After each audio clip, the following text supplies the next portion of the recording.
인생을 살아가다 보면 어떤 순간에는 이유 없이 마음이 뜨겁게 달아오릅니다. 누군가의 말 한마디가 가시처럼 꽂히고 표정 하나가 나를 무시하는 것처럼 느껴지고 기대했던 태도와 다른 반응을 보았을 때 가슴이 답답해지지요. 그런데 같은 상황에서도 어떤 사람은 금세 화를 내고 어떤 사람은 놀랄 만큼 차분합니다. 저는 그 차이가 단순히 성격의 문제가 아니라 오랜 시간 삶을 대하는 태도에서 나온다고 생각합니다. 마음이 단단한 사람은 바깥에서 불어오는 바람을 그대로 마음에 들이지 않습니다. 반대로 마음이 약해지면 바깥의 자극이 곧 내 안에 폭풍이 되어버립니다. 부처님의 가르침 가운데 마음이 고요한 자는 외부의 바람에 흔들리지 않는다는 뜻의 말이 전해집니다. 저는 이 말을 종교적 문장으로만 듣지 않습니다. 삶을 오래 살아보면 우리의 평온은 사건이 없어서 생기는 것이 아니라 사건을 받아들이는 마음의 방식에서 생긴다는 것을 알게 됩니다. 누가 나를 칭찬해도 들뜨지 않고 누가 나를 비난해도 무너뜨리지 않는 힘, 그 힘은 결국 내면에서 자랍니다. 그러니 우리는 화를 다스리는 문제를 상대가 왜 그랬느냐 해서 시작하기보다 내 마음이 왜 그렇게 반응했느냐 해서 시작해야 합니다. 그런데 여기서 더 중요한 문제가 하나 있습니다. 내 마음을 흔드는 일이 한 번으로 끝나지 않는다는 겁니다. 어떤 자극은 지나가지만 어떤 자극은 반복됩니다. 반복되는 상처는 결국 한 사람의 삶의 질서를 무너뜨립니다. 특히 나이가 들수록 그렇습니다.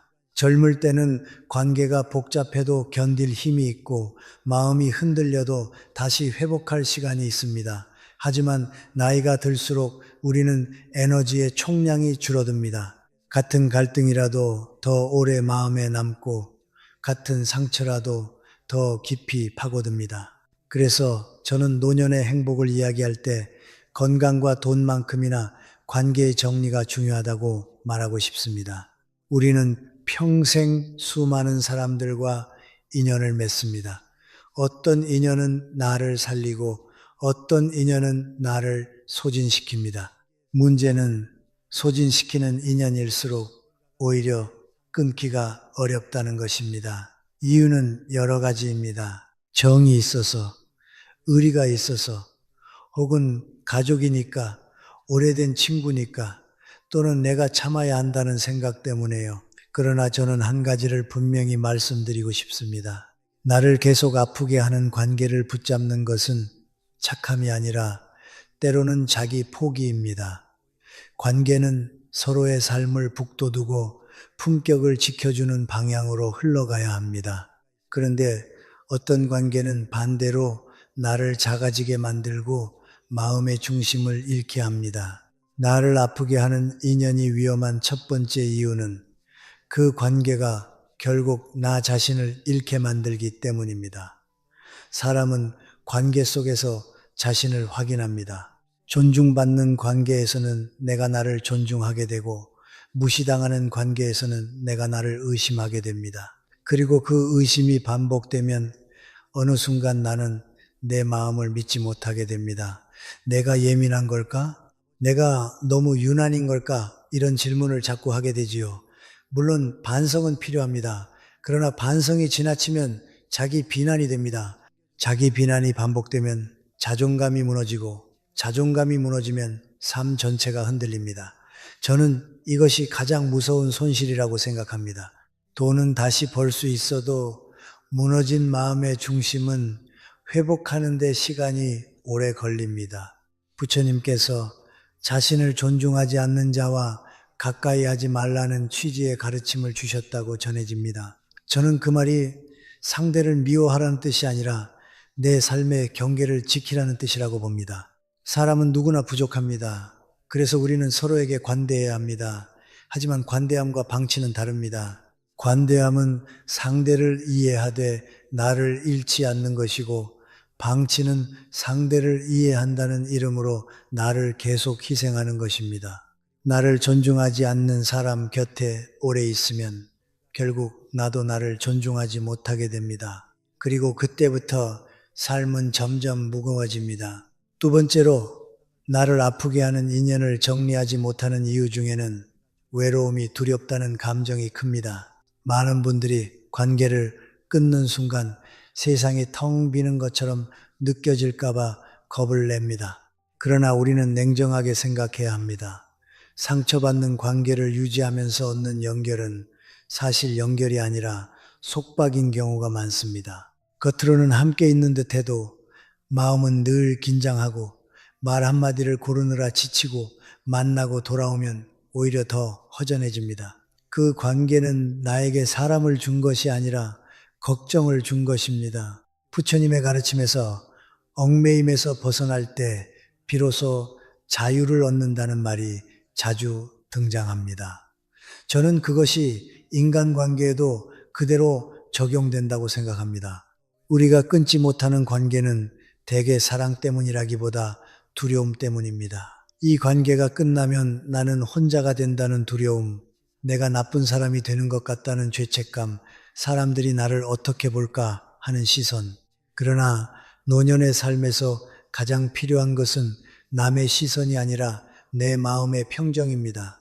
남들이 뭐라 해도 내가 편안해야 합니다. 내가 편안해야 하루가 편안하고 하루가 편안해야 인생이 편안합니다. 세 번째로 홀로 있는 시간이 나를 더 강하게 만듭니다.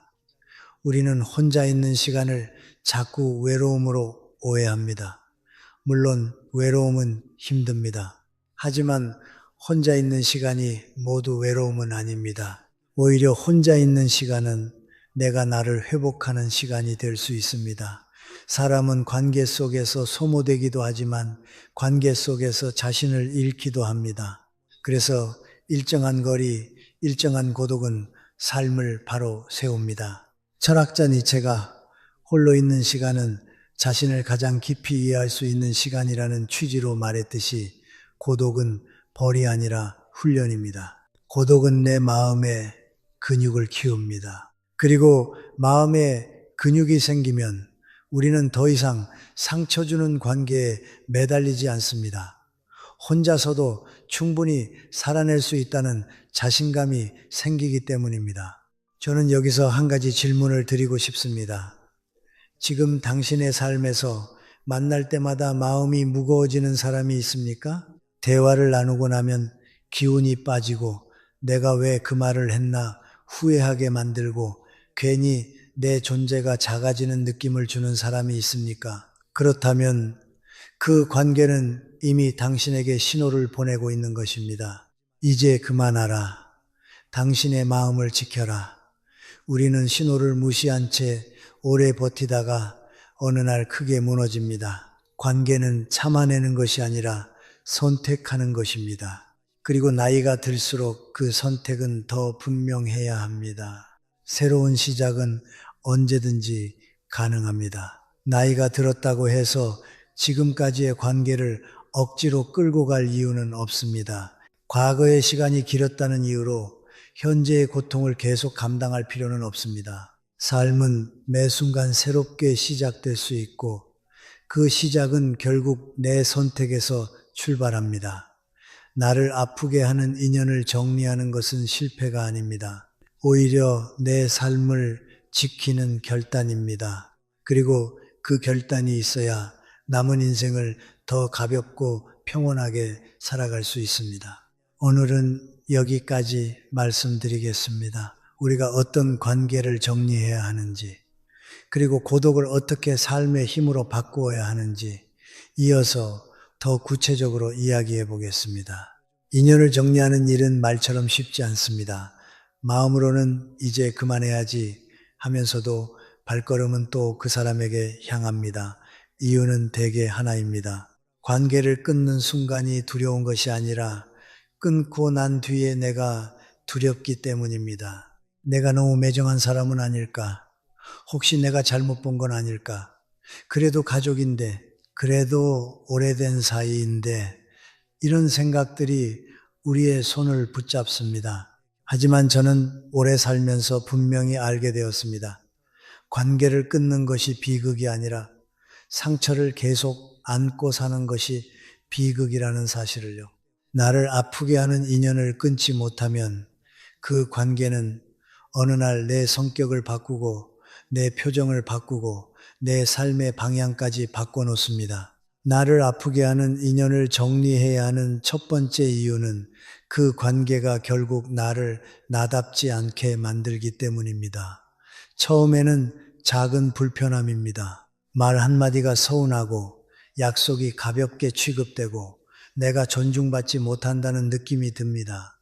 그때 우리는 대개 이렇게 생각합니다. 내가 조금만 참으면 괜찮아지겠지.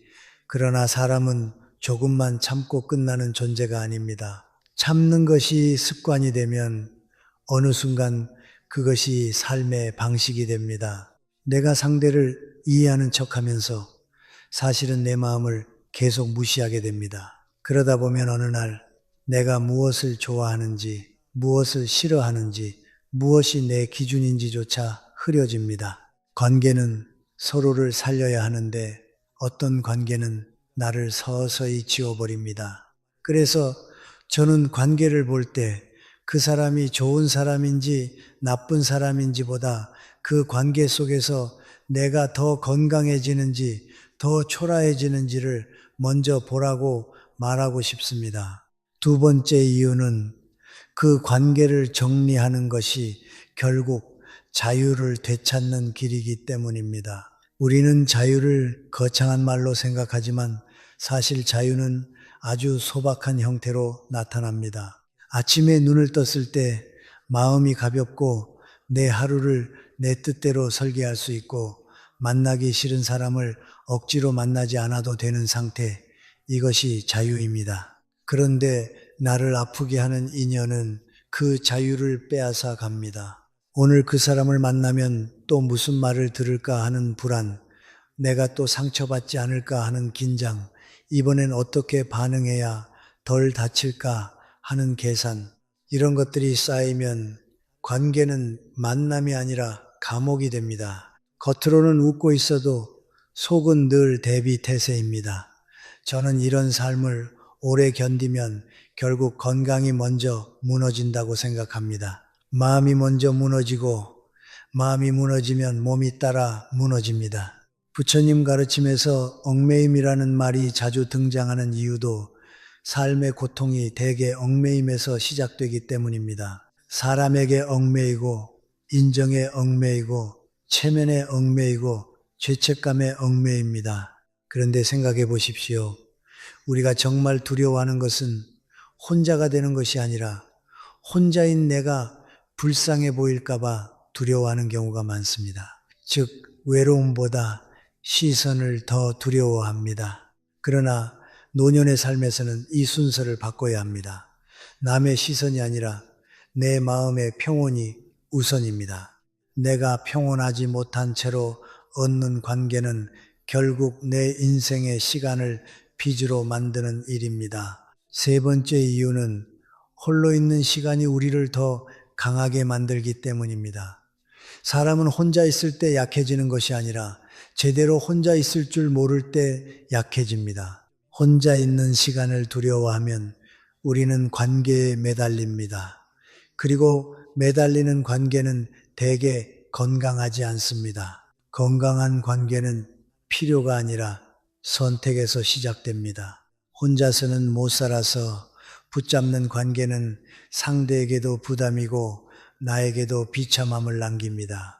그러나 혼자 있어도 마음이 무너지지 않는 사람이 되면 관계를 고르는 눈이 생깁니다. 그때부터 우리는 더 이상 아무 관계나 붙잡지 않습니다. 나를 존중하는 사람과만 가까이 하고 나를 소모시키는 사람과는 거리를 둘 수 있습니다.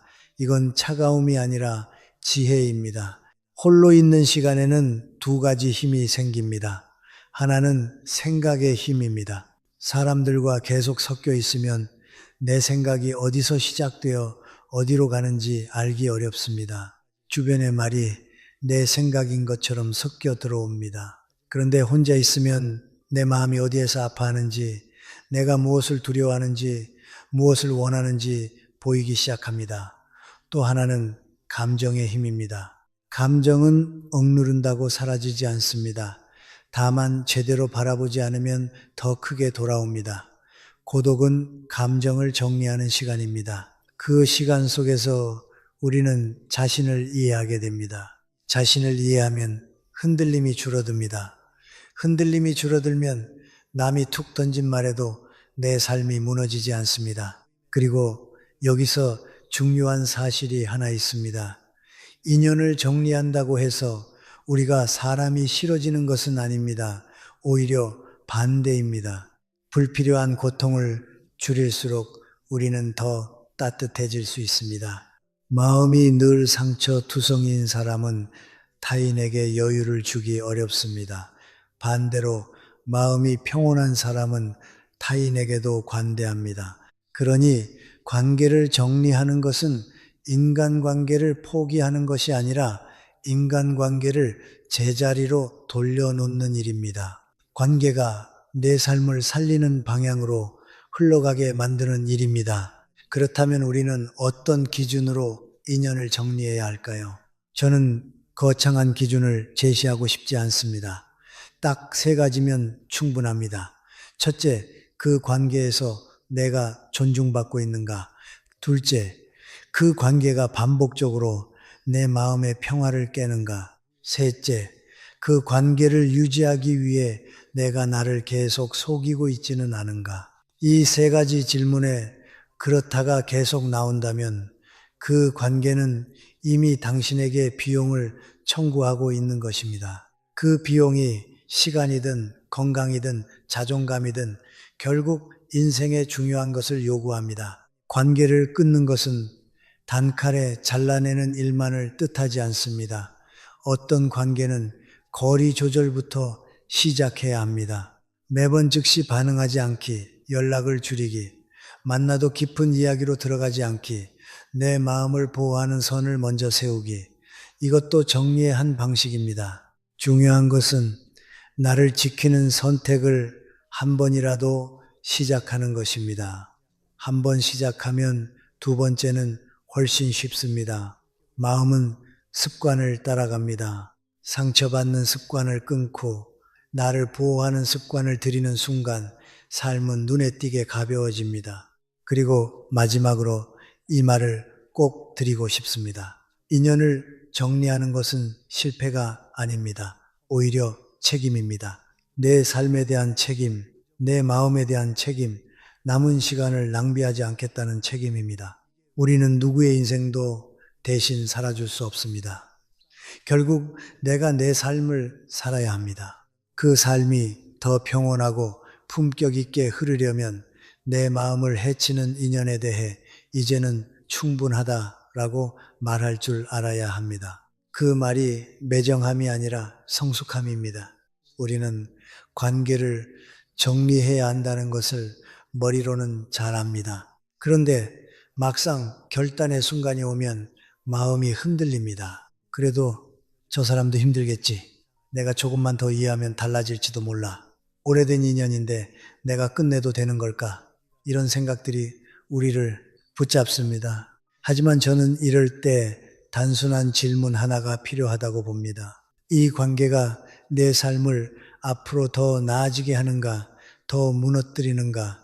과거의 추억은 아름다울 수 있습니다. 그러나 남은 인생은 추억으로 사는 것이 아니라 오늘의 마음으로 살아갑니다. 오늘 내 마음이 매번 무너진다면 그 관계는 이미 미래를 갉아먹고 있는 것입니다. 4번째로, 새로운 시작은 언제나 가능하며 그것은 나의 선택에 달려 있습니다. 우리는 종종 이 나이에 뭘 새로 시작하겠어 라고 말합니다. 그런데 인생을 오래 살아보면 새로운 시작은 대단한 사건이 아니라 작은 선택에서 시작됩니다. 어떤 관계를 끊어내는 것, 어떤 습관을 멈추는 것, 어떤 사람에게 더 이상 내 마음을 맡기지 않는 것, 이것이 곧 새 출발입니다.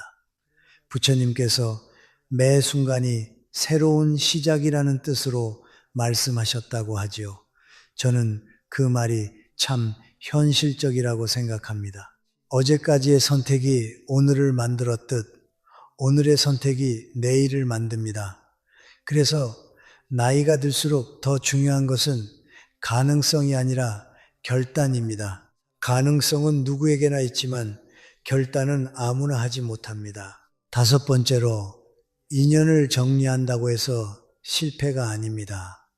우리는 관계가 끝나면 마치 내가 잘못한 것처럼 느낄 때가 많습니다. 특히 가족이나 오래된 인연일수록 내가 부족해서 이렇게 됐나라는 자책이 생기기도 하지요. 그러나 관계는 혼자만의 노력으로 유지되는 것이 아닙니다. 두 사람이 함께 책임져야 합니다. 한쪽이 계속 참아야만 유지되는 관계라면 그것은 관계가 아니라 일방적인 희생입니다. 그리고 희생은 오래가면 원망이 됩니다. 원망은 마음을 더럽힙니다. 마음이 더러워지면 결국 나 자신을 가장 먼저 해치게 됩니다. 그러니 관계를 정리하는 것은 패배가 아니라 마음을 보호하는 성숙한 선택입니다. 여섯 번째로, 나를 아프게 하는 사람과의 관계는 나의 행복을 막습니다. 행복은 큰일이 있어서 생기는 것이 아니라 내 일상이 편안할 때 생깁니다. 아침에 일어나 마음이 고요하고 하루를 내 리듬대로 살 수 있고 불필요한 긴장을 줄였을 때 행복은 조용히 쌓입니다. 그런데 나를 아프게 하는 사람과 가까이 있으면 내 일상에 늘 불안이 끼어듭니다. 말 한마디를 하기 전부터 계산하게 되고 만나기 전부터 기운이 빠지고 돌아와서는 후회와 분노가 뒤섞입니다. 이런 상태가 반복되면 삶은 점점 살아내는 것이 됩니다. 살아내는 삶은 지칩니다. 지친 삶에서는 기쁨이 자랄 공간이 없습니다. 그러니 행복을 위해 필요한 것은 더 많은 관계가 아니라 더 건강한 관계입니다. 그리고 우리는 꼭 기억해야 합니다. 어떤 인연을 끊는 순간이 아픈 것이 아니라 아픈 인연을 계속 붙잡는 시간이 더 길고 더 깊게 아프다는 사실을요. 사람은 상처를 견디는 힘이 무한하지 않습니다. 특히 노년에는 마음의 체력도 줄어듭니다. 젊을 때는 상처를 받으면 시간이 해결해 주겠지라고 생각하지만 나이가 들수록 시간은 해결해 주기보다 흔적을 남깁니다. 그래서 지금 정리하지 않으면 그 관계는 나중에 더 큰 대가를 요구할 수 있습니다. 일곱 번째로, 인연을 정리한 후에는 새로운 가능성이 열립니다. 이것은 단순히 새로운 사람을 만난다는 의미만이 아닙니다. 관계를 정리하면 가장 먼저 생기는 것은 공간입니다. 마음의 공간, 시간의 공간, 에너지의 공간입니다. 나를 아프게 하는 관계는 생각보다 많은 자원을 빼앗습니다. 연락 하나에도 마음이 흔들리고 만남 하나에도 며칠이 소모됩니다. 그런데 그 관계가 정리되면 그 자리에 내가 나를 돌볼 시간이 생깁니다. 책 한 권을 읽을 여유, 산책을 할 여유, 내 건강을 챙길 여유, 조용히 나를 바라볼 여유가 생깁니다. 이 여유가 쌓이면 삶은 다시 나에게 돌아옵니다. 철학자들은 삶을 변화의 연속이라고 말합니다. 저는 변화가 두려운 것이 아니라 변화가 없는 것이 더 두렵다고 생각합니다. 변화가 없다는 것은 성장할 기회를 잃는다는 뜻이기도 하니까요. 인연을 정리하는 것은 변화의 문을 여는 일입니다. 어떤 문은 닫혀야 다른 문이 열립니다. 불필요한 인연이 차지하고 있던 자리에 나를 존중하는 인연이 들어올 수도 있고 무엇보다 내가 나를 존중하는 삶이 들어올 수 있습니다. 이게 진짜 가능성입니다. 여덟 번째로, 스스로의 삶을 책임지고 홀로 서기를 해야 합니다. 마지막에 꼭 이 이야기를 하고 싶습니다.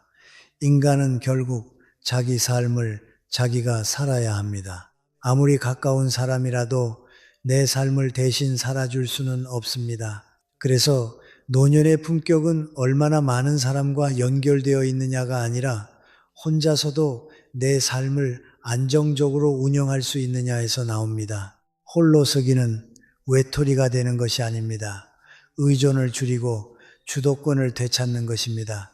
내 마음의 주도권, 내 시간의 주도권, 내 선택의 주도권을 다시 내 손에 쥐는 것입니다. 부처님께서 내 삶은 내가 만드는 것이며 타인에게 맡길 수 없다는 뜻을 여러 방식으로 가르치셨다고 하지요.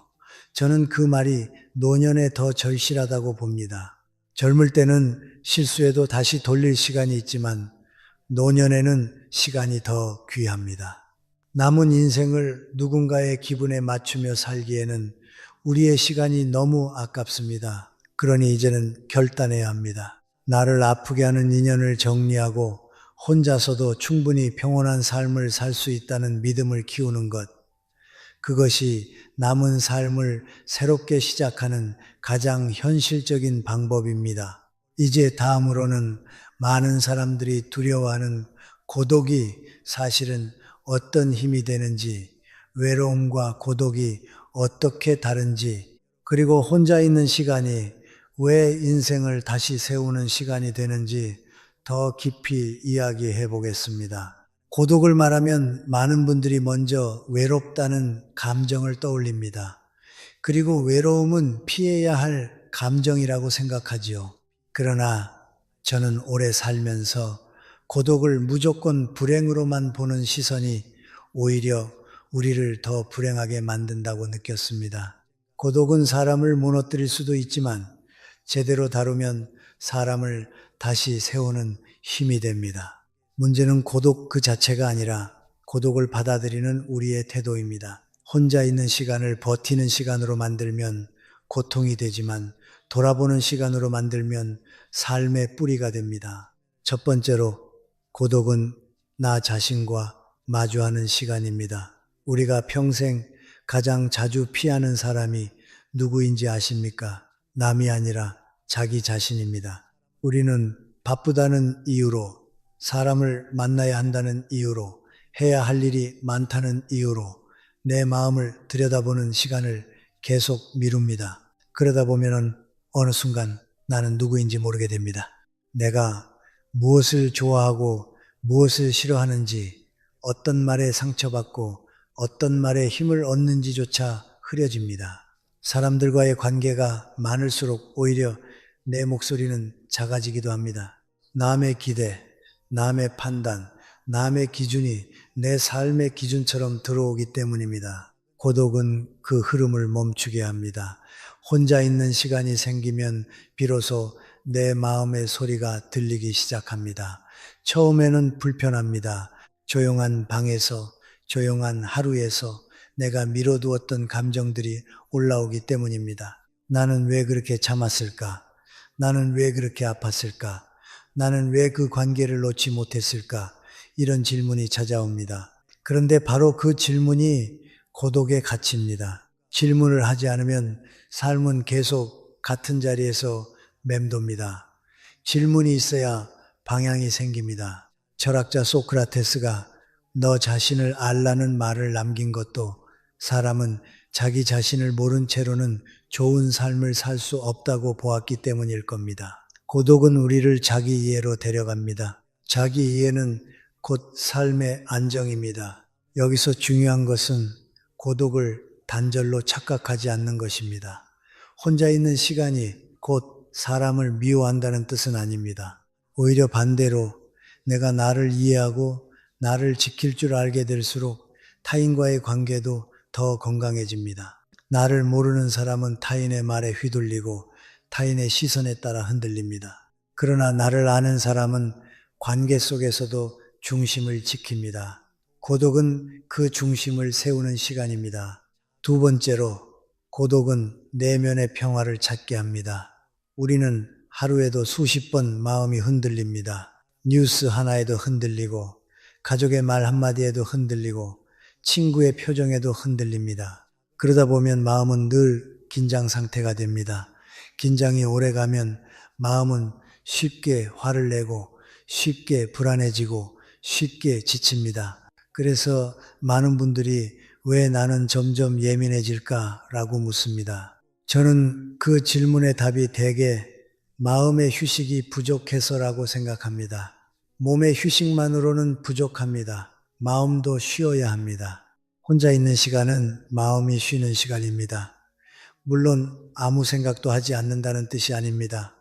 오히려 불필요한 소음에서 벗어나 생각을 정리하는 시간입니다. 사람과의 대화는 때로 내 마음을 정리해 주지만 동시에 내 마음을 더 복잡하게 만들기도 합니다.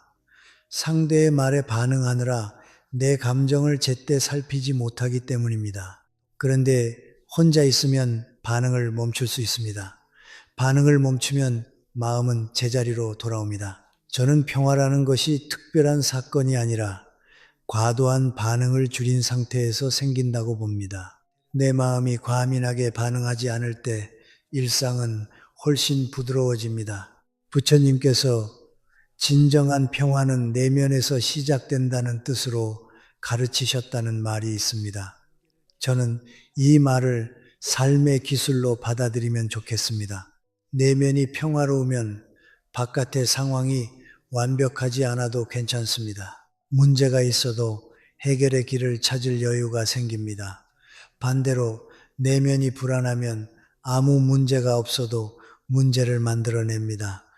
그래서 고독은 두려움의 대상이 아니라 내면의 평화를 회복하는 통로입니다. 특히 나이가 들수록 사람을 많이 만나는 것보다 마음을 안정시키는 시간을 확보하는 것이 훨씬 중요합니다. 건강도 결국 마음에서 흔들립니다. 마음이 안정되면 잠이 달라지고 잠이 달라지면 몸이 달라집니다.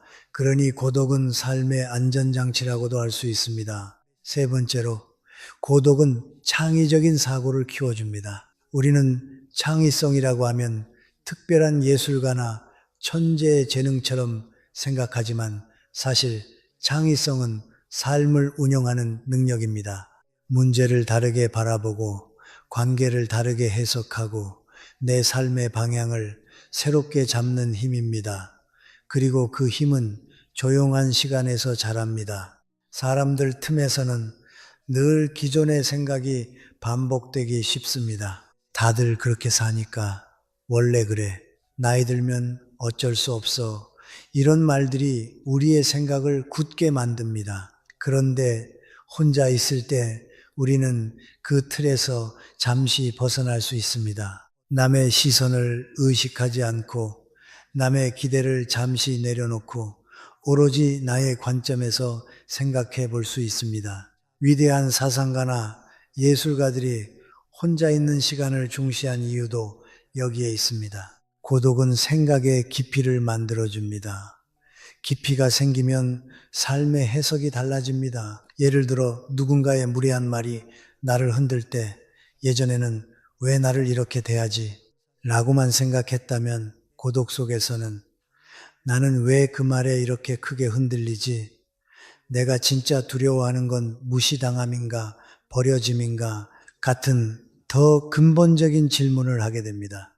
이 질문이 생기는 순간 우리는 한 단계 성장합니다. 성장한 사람은 같은 말에도 덜 다칩니다. 덜 다치면 삶이 가벼워집니다. 결국 고독은 나를 약하게 만드는 시간이 아니라 나를 단단하게 만드는 시간입니다. 그래서 저는 이렇게 정리하고 싶습니다. 고독은 외로움의 다른 이름이 아닙니다. 고독은 내가 나에게 돌아오는 시간입니다. 관계를 정리한 뒤 생기는 빈자리는 공허가 아니라 회복의 공간이 될 수 있습니다. 그 공간을 어떻게 쓰느냐가 남은 인생의 질을 결정합니다.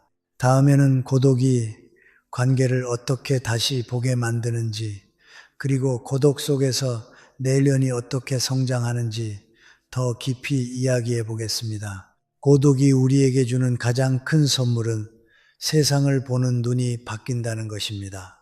사람들과 섞여 있을 때는 관계의 흐름에 끌려가기가 쉽습니다. 누가 무엇을 요구하는지, 내가 어떻게 반응해야 하는지, 어떤 말을 해야 분위기가 깨지지 않는지에 신경을 쓰다 보면 관계를 선택하기보다 유지하는데 에너지를 다 써버립니다. 그런데 고독 속에 잠시 서면 그 관계들을 한 걸음 떨어져서 볼 수 있게 됩니다. 떨어져서 보기 시작하면 비로소 질문이 생깁니다. 이 관계는 나에게 어떤 의미였나? 나는 왜 이 관계를 놓지 못했나? 이 관계는 나를 성장시키고 있나? 소모시키고 있나? 이런 질문이 나를 살립니다. 네 번째로, 고독은 관계의 본질을 돌아보게 만듭니다. 많은 분들이 관계를 정으로만 생각합니다. 정이 있으니 참는다. 오래됐으니 견딘다. 가족이니 어쩔 수 없다고 말하죠. 하지만 관계의 본질은 정만이 아닙니다. 관계에는 반드시 존중이 있어야 하고 경계가 있어야 하며 서로가 서로를 더 나은 사람으로 만드는 방향이 있어야 합니다. 정만 남고 존중이 사라지면 그 관계는 따뜻함이 아니라 끈끈함이 됩니다. 끈끈함은 처음에는 익숙함처럼 느껴지지만 시간이 지나면 숨이 막힙니다. 왜냐하면 그 관계 안에서 나는 계속 나를 줄여야 하기 때문입니다. 고독은 나를 그 끈끈함에서 잠시 빼내줍니다. 빼내어 놓고 보면 보입니다. 어떤 사람은 내게 늘 요구만 했고, 어떤 사람은 내 마음을 듣지 않았고, 어떤 사람은 내 선의를 당연하게 여겼습니다. 관계 속에서는 이런 것들이 흐릿해집니다. 그래도 좋은 면이 있잖아. 원래 저 사람은 그래 라는 말로 덮어버리기 때문입니다. 그런데 혼자 있으면 덮어두었던 장면들이 떠오릅니다. 그때 우리는 비로소 인정하게 됩니다. 내가 참아온 것은 사랑이 아니라 두려움이었구나. 내가 견딘 것은 관계가 아니라 체면이었구나. 이 인정이 시작되면 관계는 더 이상 감정으로만 유지되지 않습니다. 삶의 방향을 기준으로 정리되기 시작합니다. 다섯 번째로, 고독은 내면을 성장시키는 시간입니다. 성장이라는 말을 들으면 거창하게 들릴 수 있지만 사실 성장의 핵심은 단순합니다. 내 감정을 내가 다루는 능력입니다. 누가 나를 화나게 했을 때도 내 마음이 어디서부터 흔들리는지 아는 사람, 누가 나를 무시했을 때도 내 자존을 내가 지키는 사람, 누가 나를 떠나도 내 삶을 무너뜨리지 않는 사람, 이런 사람이 내면이 성장한 사람입니다. 그런 내면은 사람들 속에서만으로는 잘 자라지 않습니다. 사람들 속에서는 늘 반응해야 하고, 늘 설명해야 하고, 늘 타인의 기대와 부딪히기 때문입니다. 고독 속에서는 반응을 멈추고 나를 관찰할 수 있습니다. 내가 왜 이 말에 예민했지? 내가 왜 저 사람 앞에서 작아졌지? 내가 진짜 원하는 것은 인정인가? 평온인가? 이 질문들을 반복하는 사람은 결국 자기 삶의 중심을 다시 세우게 됩니다. 중심이 생기면 관계는 더 이상 나를 끌고 다니지 못합니다. 내가 관계를 선택하게 됩니다. 그리고 이 선택의 힘이 바로 내면의 성장입니다. 여섯 번째로, 고독은 외로움과 다릅니다. 많은 분들이 이 둘을 같은 것으로 착각합니다. 그래서 고독을 피하려고만 합니다. 하지만 외로움은 연결이 부족하다는 감정이고 고독은 연결을 잠시 내려놓고 나를 회복하는 상태입니다.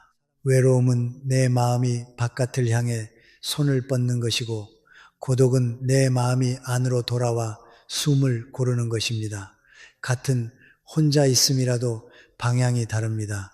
철학자 칸트가 고독은 나를 지키고 외로움은 나를 무너뜨린다는 취지로 말했다고 하지요.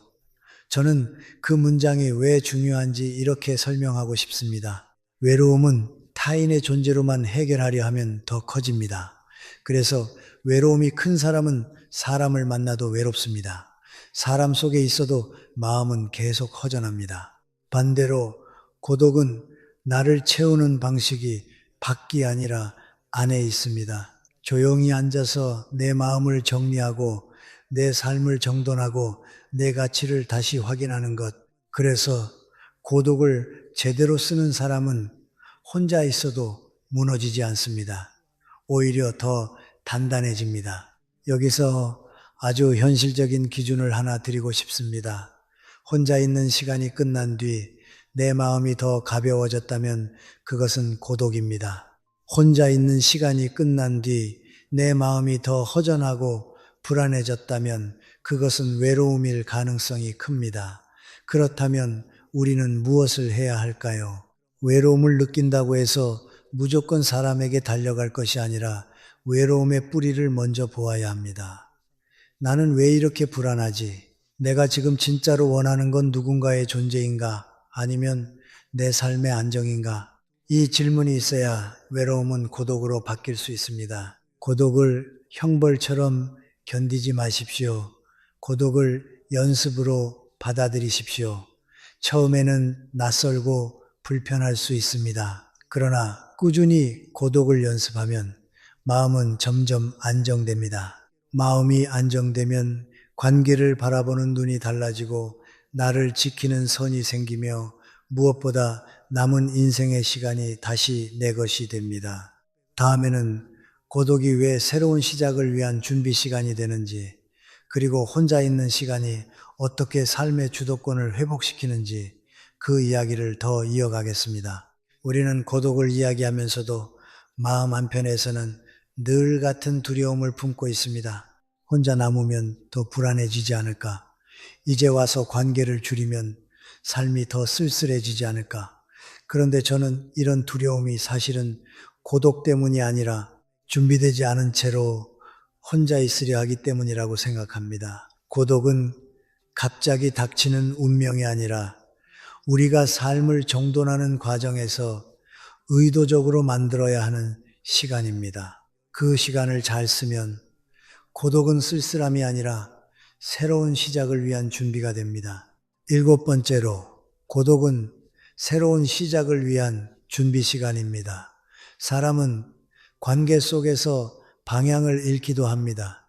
누군가를 맞추느라, 내가 원하는 삶을 미루고 갈등을 피하느라, 진짜 하고 싶은 말을 삼키고 체면을 지키느라 내 마음을 계속 눌러두지요. 그 결과는 무엇일까요? 어느 날 갑자기 내가 왜 이렇게 살고 있지? 라는 질문이 찾아옵니다. 그런데 그 질문을 해결해 주는 시간이 바로 고독입니다. 혼자 있는 시간은 내가 앞으로 무엇을 해야 할지, 남은 인생을 어떤 기준으로 살아야 할지, 삶의 방향을 다시 세우는 시간입니다. 부처님께서 고독 속에서 자신의 갈 길이 보인다는 뜻으로 말씀하셨다고 전해지지요. 저는 그 말이 이렇게 들립니다. 사람 속에서는 길이 흐려지고 고독 속에서는 길이 선명해진다. 왜냐하면 어독은 잡음이 줄어드는 시간입니다. 잡음이 줄어들면 내가 정말 중요하게 여기는 것이 드러납니다. 그동안 가볍게 생각했던 건강이 얼마나 소중한지, 내가 진짜로 원했던 것은 돈보다 평온이었는지, 사람들에게 인정받는 것보다 스스로를 존중하는 것이 더 중요한지, 이런 것들이 선명해집니다. 선명해진다는 것은 곧 선택이 쉬워진다는 뜻입니다. 방향이 보이면 결단이 가능해집니다. 새로운 시작은 거창한 계획에서 시작되지 않습니다. 오히려 아주 작은 정리에서 시작됩니다. 마음을 어지럽히는 사람을 멀리하는 것, 불필요한 약속을 줄이는 것, 내 하루의 리듬을 회복하는 것, 예를 들어 하루에 10분이라도 조용히 앉아 내 마음을 점검하는 습관을 들이면 삶은 놀랍게 달라집니다. 그 10분이 인생을 바꾸는 이유는 간단합니다. 그 시간 동안만큼은 내가 타인의 요구에 반응하지 않고 내 삶을 내가 선택하기 때문입니다. 고독은 바로 그 선택 연습입니다. 8번째로, 고독은 내 삶을 주도하는 힘을 줍니다. 사람은 결국 자기 삶의 주인이 되어야 합니다. 그런데 많은 분들이 노년에 가장 크게 흔들리는 이유는 삶의 주도권이 자꾸 밖으로 나가기 때문입니다. 자녀의 말에 휘둘리고, 배우자의 기분에 휘둘리고, 가족의 평가에 휘둘리고, 주변의 시선에 휘둘립니다. 그러다 보면 내 삶이 내 것이 아니라 남들의 기대를 충족시키는 무대처럼 느껴집니다. 이 상태가 오래가면 마음은 지칩니다. 지친 마음은 결국 분노나 우울로 나타납니다. 왜 나는 이렇게 살아야 하나 라는 탄식이 생기지요. 고독은 그 주도권을 다시 내 손으로 돌려줍니다. 혼자 있는 시간에는 누군가의 요구가 줄어듭니다. 누군가를 설득할 필요도 줄어듭니다. 그때 우리는 비로소 내 기준으로 생각할 수 있습니다. 내가 어떤 사람과 가까이 지낼지, 어디까지 도와줄지, 어디서 멈출지, 무엇을 포기할지, 이런 것들이 감정이 아니라 기준으로 정리됩니다. 기준이 생기면 흔들림이 줄어듭니다. 흔들림이 줄어들면 삶은 안정됩니다. 안정된 삶은 곧 행복의 토대입니다. 여기서 한 가지 오해를 풀어야 합니다. 고독이 삶에 주도권을 준다고 해서 우리가 모든 관계를 끊고 혼자 살라는 뜻은 아닙니다. 중요한 것은 관계의 숫자가 아니라 관계의 질입니다. 그리고 그 질을 결정하는 것은 내가 얼마나 주도적으로 관계를 선택하느냐입니다. 고독을 두려워하는 사람은 관계를 선택하지 못합니다. 관계에 매달립니다. 반대로 고독을 감당할 줄 아는 사람은 관계를 선택합니다. 선택된 관계는 서로를 지치게 하지 않습니다. 서로를 존중합니다. 그러니 고독은 관계를 없애는 것이 아니라 관계를 건강하게 만드는 기반입니다. 그렇다면 우리는 고독을 어떻게 준비의 시간으로 만들 수 있을까요? 저는 단순한 원칙 3가지를 권하고 싶습니다. 첫째, 하루에 짧게라도 혼자 있는 시간을 고정하십시오. 둘째, 그 시간에는 핸드폰을 멀리 두고 내 마음의 상태를 글로 한 줄이라도 적어 보십시오. 셋째, 그 기록을 바탕으로 내가 줄여야 할 관계와 내가 지켜야 할 관계를 구분하십시오. 이 3가지만 해도 고독은 불안이 아니라 정리의 시간이 됩니다. 정리의 시간이 쌓이면 삶은 다시 단정해집니다. 고독은 우리를 주도적인 삶으로 이끄는 도구입니다. 두려움을 주기보다 내면을 성장시키고 나 자신을 찾게 해줍니다. 그리고 그 과정 끝에서 우리는 알게 됩니다. 혼자 있는 시간이 내 삶을 비우는 시간이 아니라 내 삶을 다시 채우는 시간이었다는 것을요. 이제 다음으로는 많은 분들이 가장 어렵게 느끼는 주제, 즉 가족이라 할지라도 관계를 끊어야 하는 사람에 대해 현실적으로 이야기해 보겠습니다. 가족 이야기를 꺼내면 사람들은 마음이 먼저 무거워집니다. 가족은 가장 가까운 관계이면서도 가장 깊이 상처가 나는 관계이기도 합니다. 왜냐하면 가족에게는 원래 그래도 된다는 착각이 섞이기 쉽기 때문입니다. 친구나 남이라면 한 번의 무례에도 거리를 두지만 가족에게는 참아야 한다. 가족이니까, 피가 섞였으니까 라는 말로 스스로를 설득합니다. 그러나 저는 분명히 말씀드리고 싶습니다. 가족이라는 이름이 무례를 허락하지는 않습니다. 가족이라는 이유로 내 존엄이 무너져서는 안 됩니다. 오히려 가족일수록 존중이 더 깊어야 합니다. 살다 보면 가족이든 오래된 인연이든 관계를 정리해야 하는 순간이 찾아옵니다. 그 관계를 끝내는 일이 나쁘거나 차갑기 때문이 아니라 그 관계를 계속 유지하는 것이 나와 상대 모두를 망가뜨리기 때문입니다. 관계는 서로를 살려야 합니다. 그런데 서로를 갉아먹는 관계라면 아무리 가까운 사이라도 결국 누군가가 무너집니다. 오늘은 가족이라 할지라도 끊어야 하는 사람을 현실적으로 구분하는 기준을 이야기해 보겠습니다. 첫 번째로, 나를 존중하지 않는 관계는 더 이상 유지할 필요가 없습니다. 가족 관계에서 가장 치명적인 것은 폭언이나 큰 사건이 아니라 매일 반복되는 작은 무시입니다. 내가 말하면 끊어버리고, 내가 결정하면 비웃고, 내가 가진 것을 당연하게 여기고, 나의 감정을 예민함으로 몰아붙이는 태도. 이런 것이 쌓이면 사람은 점점 작아집니다. 처음에는 가족인데 그럴 수도 있지 라고 넘기지만 반복되면 마음은 결국 굳어집니다. 존중이 없는 관계는 시간이 쌓일수록 더 소중해지는 것이 아니라 시간이 쌓일수록 더 큰 상처가 됩니다. 왜냐하면 오래됐으니 더 참아야 한다는 압박이 생기기 때문입니다. 부처님 가르침 가운데 자신을 존중하지 않는 자와 가까이 하지 말라는 뜻으로 전해지는 말이 있습니다. 저는 이 말을 가족에게도 적용해야 한다고 생각합니다. 상대가 가족이라도 나를 인간으로 존중하지 않는다면 그 관계는 이미 본질을 잃은 것입니다. 관계는 사랑이 아니라 태도로 증명됩니다. 존중은 말이 아니라 반복되는 행동에서 드러납니다. 내가 그 관계 속에서 계속 작아지고 계속 움츠러들고 내 말과 감정이 항상 무시된다면 그것은 가족 갈등이 아니라 존엄의 훼손입니다. 이때는 정리의 기준을 세워야 합니다. 두 번째로, 지속적인 상처와 갈등이 반복되는 관계는 나를 지치게 만듭니다. 가족은 어느 집이나 갈등이 있습니다. 의견이 다를 수 있고 서운한 말이 오갈 수도 있습니다.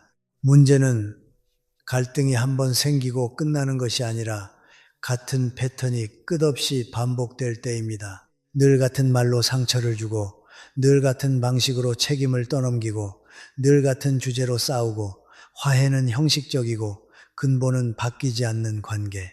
이 관계는 나에게 희망을 주지 않고 소진을 줍니다. 사람은 희망이 있으면 견딜 수 있습니다. 하지만 희망이 없는 반복은 사람을 무너뜨립니다. 갈등이 반복되면 마음은 늘 경계 상태가 됩니다. 가족을 만나기 전부터 긴장하고 만난 자리에서는 말수를 줄이고 돌아와서는 기운이 빠집니다. 어떤 분들은 가족 모임만 다녀오면 며칠을 앓는다라고 말합니다. 이것은 단순한 기분 문제가 아니라 이미 몸과 마음이 그 관계를 위험으로 인식하고 있다는 신호입니다. 갈등이 반복되는 관계는 결국 건강을 해칩니다. 마음의 평화가 깨지면 잠이 깨지고, 잠이 깨지면 몸이 망가지고, 몸이 망가지면 삶이 무너집니다. 그러니 가족이니까라는 말로 이 신호를 무시해서는 안 됩니다. 세 번째로, 상대방이 나의 성장을 방해할 때 관계를 정리해야 합니다. 노년의 성장은 더딜 수 있습니다. 하지만 성장이 멈추면 삶의 의미가 줄어듭니다. 배우고 싶고, 새로 시작하고 싶고, 더 건강하게 살고 싶고, 내 삶을 단정히 정리하고 싶은 마음은 나이가 들어도 계속됩니다. 그런데 어떤 가족은 내가 변화하려 하면 비웃습니다. 그 나이에 뭘 하냐? 괜히 유난 떤다. 이제 와서 달라질 게 뭐가 있냐? 이런 말로 나를 제자리에 묶어두려 합니다. 그 말이 친절한 조언처럼 들릴 때도 있지만 사실은 내가 앞으로 나아가는 것을 불편해하는 마음일 수 있습니다. 내가 성장하면 그들의 기준이 흔들리기 때문입니다. 부처님께서 성장을 가로막는 인연은 스스로를 얽매는 것과 같다는 취지로 말씀하셨다는 이야기가 있습니다. 저는 이 말을 이렇게 이해합니다. 나를 더 나은 방향으로 이끄는 관계는 인연이지만 나를 제자리에 붙잡아 두는 관계는 굴레가 될 수 있습니다. 가족 관계에서도 마찬가지입니다. 내 삶이 더 단정해지고 더 평온해지고 더 건강해지려는 선택을 계속 조롱하고 방해한다면 그 관계는 나의 발전을 막는 관계입니다. 이때 필요한 것은 싸움이 아니라 거리 조절입니다. 내 성장을 방해하는 말에 반응하지 않고 내 계획을 굳이 설명하지 않고 내 삶의 선택을 스스로 지키는 것입니다. 네 번째로, 상대방이 나에게 끊임없이 부정적인 에너지를 전할 때 관계를 끊어야 합니다. 어떤 사람은 늘 불평합니다. 늘 비난합니다. 늘 남 탓을 합니다.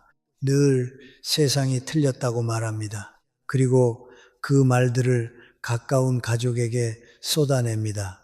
이런 관계는 처음에는 그 사람 성격이 그렇지로 넘어갈 수 있습니다. 하지만 시간이 지나면 그 부정성이 내 마음에 옮겨 붙습니다. 사람은 가까이 있는 것에 영향을 받습니다.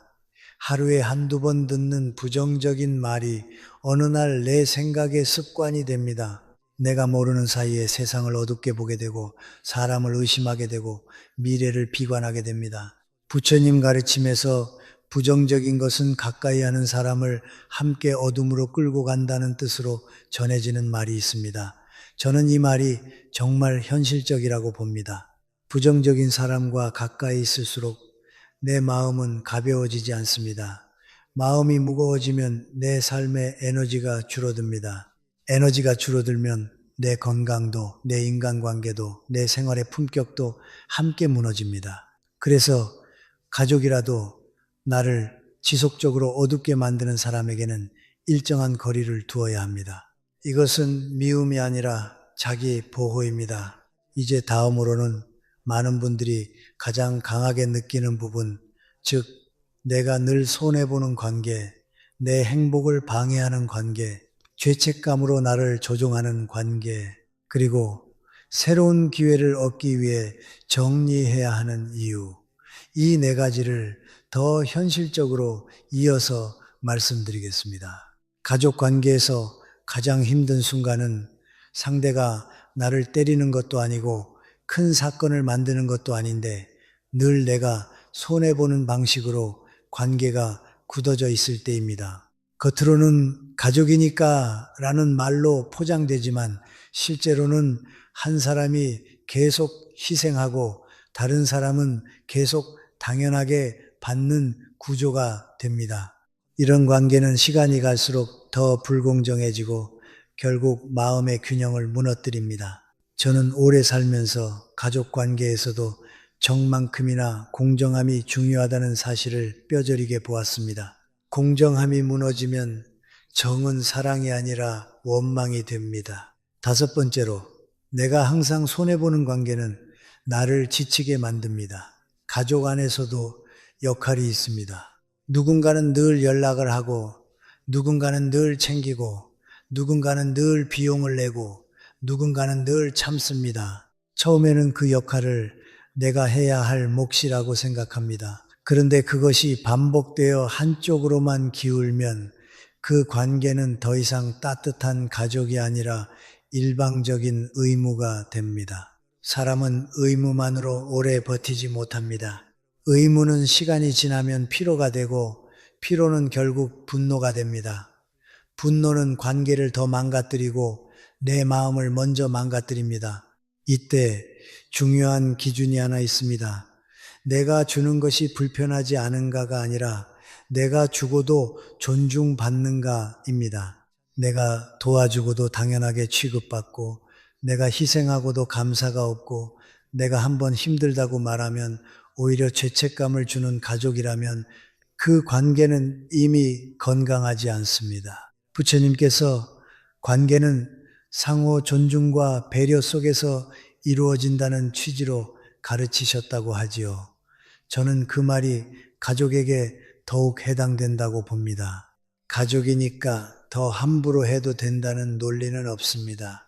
가족이니까 더 조심해야 합니다. 여섯 번째로, 상대방이 나의 행복을 방해할 때 관계를 정리해야 합니다. 많은 분들이 가족을 위해 자기 행복을 뒤로 미룹니다. 자녀를 위해, 형제를 위해, 부모를 위해, 물론 가족을 위하는 마음은 아름답습니다. 하지만 그 아름다움이 내 삶을 끝까지 갉아먹도록 내버려 두면 안 됩니다. 특히 노년에는 행복이 사치가 아니라 생존에 가깝습니다. 마음이 행복하지 않으면 몸이 무너지고 몸이 무너지면 삶이 무너집니다. 그러니 행복을 방해하는 관계를 참아야 하는 관계로 착각해서는 안 됩니다.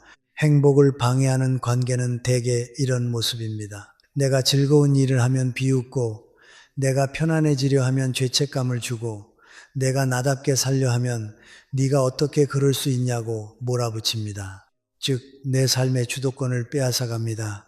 그리고 가족 안에서 이런 일이 일어나면 더 아픕니다. 왜냐하면 우리는 가족의 인정이 당연히 있어야 한다고 믿기 때문입니다. 그러나 현실은 그렇지 않습니다. 가족도 완전하지 않습니다. 가족도 욕심이 있고, 가족도 비교를 하고, 가족도 나를 자기 기준에 맞추려 합니다. 그래서 더더욱 필요한 것이 거리 조절입니다. 가까움은 사랑의 증거가 아니라 때로는 상처의 통로가 됩니다. 일곱 번째로 상대방이 나에게 죄책감을 주는 관계는 해로울 수 있습니다. 죄책감은 인간을 가장 쉽게 조종하는 감정입니다. 특히 가족 관계에서는 죄책감이 자주 사용됩니다. 너는 가족인데 어떻게 그래? 너는 장남 장녀인데 그 정도도 못해? 네가 그러면 우리가 얼마나 상처받는지 알아? 겉으로는 도덕처럼 들리지만 실제로는 상대가 원하는 방향으로 나를 움직이게 만드는 장치일 때가 많습니다. 저는 이런 관계를 볼 때 한 가지로 판단합니다.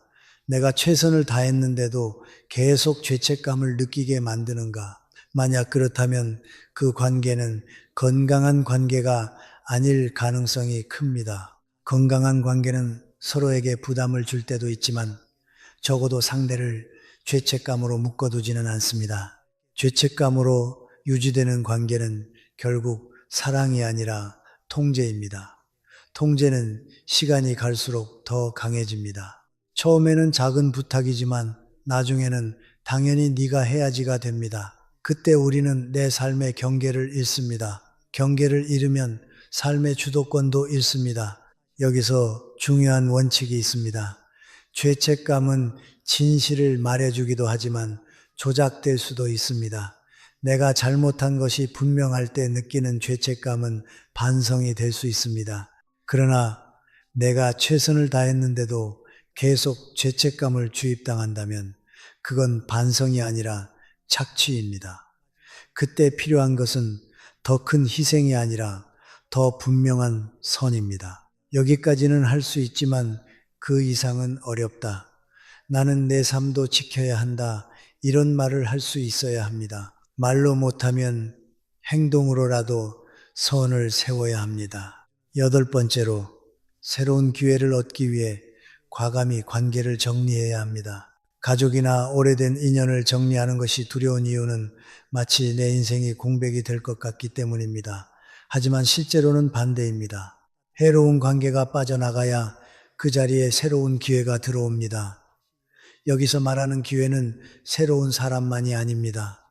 새로운 나가 들어오는 기회입니다. 더 평온한 나, 더 건강한 나, 더 단정한 나, 더 자유로운 나, 이것이야말로 노년의 가장 큰 자산입니다. 부처님께서 하나의 인연을 끝내야 새로운 인연이 시작된다는 뜻으로 말씀하셨다고 하지요. 저는 그 말을 삶의 구조로 이해합니다. 마음에는 공간이 한정되어 있습니다. 내 마음을 상처 주는 사람에게 다 쓰고 나면 나를 살리는 사람을 담을 공간이 없습니다. 내 시간을 불필요한 갈등에 다 쓰고 나면 나를 돌볼 시간이 없습니다. 그러니 정리란 비우는 것이 아니라 내 삶을 위한 공간을 만드는 것입니다. 그래서 결론은 분명합니다. 가족이라도 오래된 인연이라도 나를 존중하지 않고 갈등을 반복하고 성장을 방해하고 부정성을 주입하고 늘 손해만 보게 하고 행복을 빼앗고 죄책감으로 조종한다면 그 관계는 지켜야 할 가족이 아니라 정리해야 할 관계가 될 수 있습니다. 관계를 끊는다는 것은 반드시 연락을 완전히 끊는 극단만을 의미하지 않습니다. 경우에 따라서는 거리를 두고 기대를 낮추고 내 마음의 선을 분명히 하는 것부터 시작할 수 있습니다. 중요한 것은 단 하나입니다. 남은 인생을 상처 속에서 살지 않겠다는 결단입니다. 우리는 결국 내 삶을 내가 책임져야 합니다. 누가 내 마음을 대신 지켜주지 않습니다. 누가 내 시간을 대신 살아주지 않습니다. 그러니 이제는 용기를 내야 합니다. 나를 아프게 하는 인연을 과감히 정리하고 고독을 두려워하지 않고 혼자서도 충분히 단정하고 평온한 삶을 시작하는 것. 그것이 남은 인생을 새롭게 시작하는 가장 현실적인 길입니다.